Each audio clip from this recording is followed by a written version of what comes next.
A frustrating night for both Arsenal and actually PSG when you come to think of it, in that first leg at the Emirates Stadium in the Champions League semi-final. PSG will just be frustrated that it was only just a goal to nil that they beat Arsenal by, because they could have had a lot more in that game. Arsenal will probably count themselves lucky, you know, debatably whether they're still in this game or not. Come the second leg in Paris next week. It's going to take a lot of effort to take down PSG, a team that have only lost 3 times at home this season. Arsenal need something special in this second leg. There's an area of the pitch which they can exploit and use to their full capability and full advantage. We're going to look at that in the video today, as I see it as a bit of a cheat code. It may not necessarily be that, but I think it's something that is definitely threatening and can definitely leave Arsenal getting the better of PSG.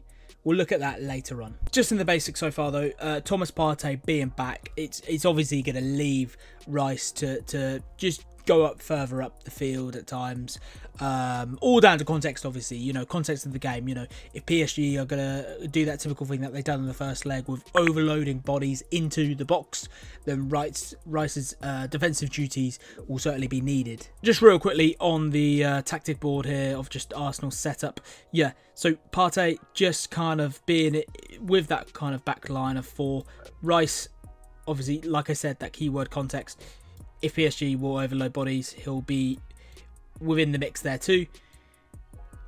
But further up, then he'll be the box to box and look to, you know, look to run, look to make chances, and maybe even look to score again, like he did against Bournemouth in the Premier League. Declan Rice is the special weapon for Arsenal. If they can exploit him as much as they can against the PSG side, with very little freedom, you know, which they'll get at times against them, then they're on for a winner, because Rice can make these big moments happen. We saw little glimpses of it in that first leg, and we'll look into more of it now. I generally think counter-attacking football will be the only way Arsenal are going to score against the French giants, just like we saw here. So again, it's a game where Rice was further back, but he has this great eye and this great knowledge, and he knew it was time for him to go out and just attack at this point. As you can see Doué being the man marking him, and he's only marking him because of how far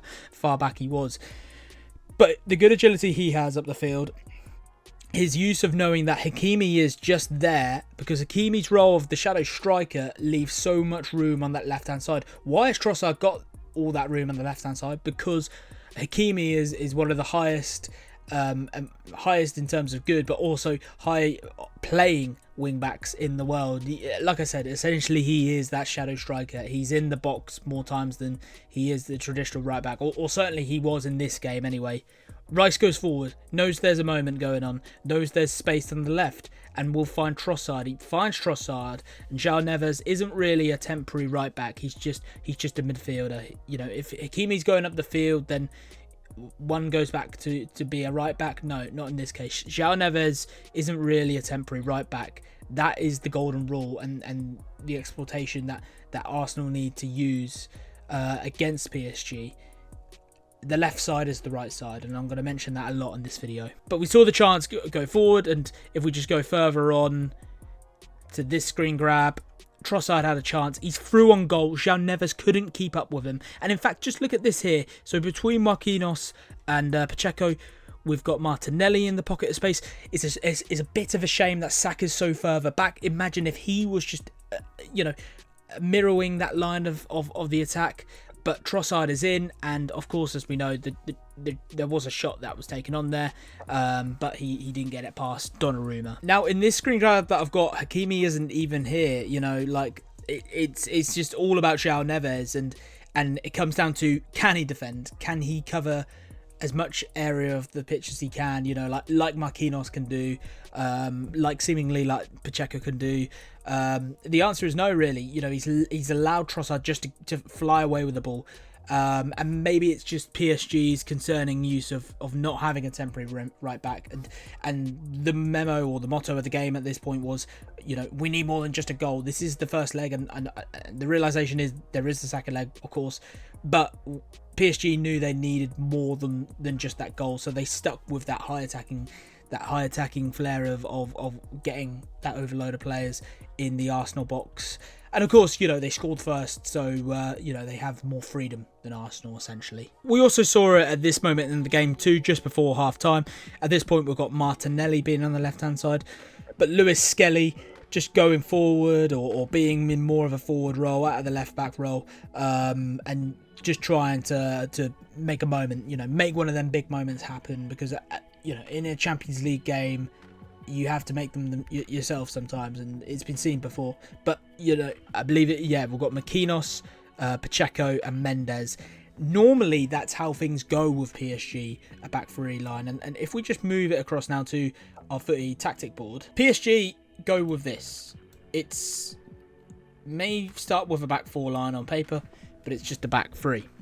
A very spread back three at times, but one thing Arsenal can do when going and looking to counter-attack is just using Rice. Basically, when the ball was won, don't necessarily lump it up the field as a long ball, give it to Rice, and Rice instantly bringing it out, just like we saw in that 55th minute the other night in the Champions League when he passed it to Trossard, and just search for them wingers, search for someone to take and grab the ball off. If Rice then passes to Martinelli, let's say, then Martinelli will look to bring it forward. But one thing they can do is, and I think it's key, is just to mirror a front three attacking line together, because in order, and I'll show you something else actually, but in order to do that, it just kind of brings the emphasis on other players. It's hard to control with just a back three itself, and the use of their own great agility and pace. It can beat João Neves, because João Neves is never really a temporary right back. He's just that midfield. He will maybe bounce to obviously, emphasise the left side if Arsenal have the ball, if whoever's on the left has the ball. But he's never with a back four line. PSG instead go for a back three. But a back three just allows a quick Declan Rice ball, whether it's a diagonal ball on the left, diagonal ball to the right with Saka. Rice's ability, he can do both. We know how good he is. But it just allows players then to mirror that attacking three. And the other night, ideally the other night went a bit like this. So, sorry, let's just swap these two around. The other one the other night went with Rice finding Trossard. And it was actually quite tight. A tight back line for PSG themselves. And then Trossard went in and obviously failed to score. But let's just say it is spread out. It just allows kind of pockets of space to open up and players to find their moment. So it's not necessarily now Trossard needs to score itself. He can look for just that kind of onside pass to Saka to hit it into the back of the net. Or whatever the case, get creative with it, Arsenal. But this screen itself right now, how I have everything, and sorry, Odegaard will, further up the field too. But Rice just having that aggression, that anger, just that, flants forward, he'll be there. And Hakimi's just so high. He's just so high in the field, but he does have the epic pace of just being able to track back with ease, too. So, whether Hakimi's there or not is a grey zone. We're not sure. We talk about how Partey's back and Rice can play high, but I just think with how PSG done things the other night, they'll continue to do things like that, overload in the box. Will Rice necessarily be able to play as high as we thought? No, but you can still have them vitally important moments of having the ball, going up the field and making a chance happen. Hitting them on the counter is what I'm getting at. And Rice being the sole creator of that, the playmaker of that, is crucial. Him getting it and executing it on that left-hand side whilst Hakimi takes a role as a shadow striker, as we can see here, is also crucial for Arsenal to use it to their own advantage, to utilise it and to exploit the whole PSG side. And that itself is the cheat code. I just want to talk about number 51 for PSG, William Pacheco.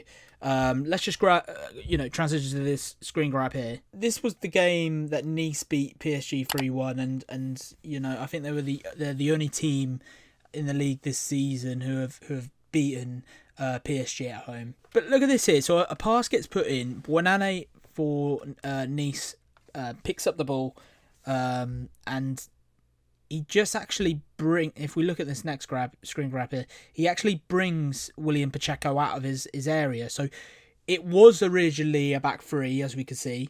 Hakimi actually being the right back this time, not the shadow striker. And it's now actually just a back two. João Neves now runs into the box and comes into things and think, I need to be part of this too. But it's still not really a back three anymore. It's just a back two. Like even if João Neves is there, it's still now only Marquinhos and Hakimi. There's then this triangle here for Nice, and they're thinking we can just see that opportunity and that pocket of space, and we actually then have, I believe it was number 11 Morgan Sanson, score the header, as we can see in this next screen grab here. He's found the space between Hakimi and Marquinhos. Marquinhos was too bothered with marking Laborde, and it was actually Morgan Sanson in between the two that found the goal. So that's just something that Arsenal could look at, and that was only recently when this happened too. But that's just something Arsenal can look at. Can they look to counter? Or even if they do score first, can they then look to actually overload as many bodies as they can themselves, just like Nice did against PSG? But I think something we learned in that first leg was how poor João Neves was as that holding midfielder or temporary defender. Arsenal need to use that to their best own ability, but he couldn't seem to do the task of shutting down the Arsenal attack, and man marking essentially wasn't his greatest point. It was actually his weakest point. And also Hakimi being that shadow striker, I still think that's something that might happen in the second leg still. It is something that, him being a wing back and him playing that high line is something that we see a lot in any competition. But the fact that they're only a goal up at the break means PSG will look to get more. So that itself will leave that left side being a lot of space to utilise from an Arsenal point of view. But what else do Arsenal need to do? Well, like I said, big game, big moments. David Raya really needs to replicate what Alisson did in Paris. A real true goalkeeper performance. We know how fretful PSG are. The actual attack looks unreal this season, and really unexpected that they're doing this well. Dembele is just fantastic, isn't he? Arsenal's inability of man marking as well. Well, the defence man not being able to man mark or not actually achieving man marking and just staying as a fixated tight back four, not even a spread out back four was something that PSG used to their own advantage and got the better out of Arsenal too. So maybe working on that as well. But I think it's more on the emphasis of big game, big moments, not just with David Raya as well, but with the attack. Trossard didn't score from his chance. Martinelli didn't score from his chance. Them big game moments are about putting it in the back of the net, not messing around and just scoring the goal. Arsenal fans, what do you think? And is this the cheat code that Arsenal and Mikel Arteta need to use and implement and exploit PSG in the game on Wednesday night in that second leg? If you made it this far, then please be sure to subscribe to the channel. Be sure to also like the video to show your support, and please do also leave a comment. It'd be great to hear from you. My name's been Rob. This has been the Footy Agenda. Thank you very much for watching, and goodbye.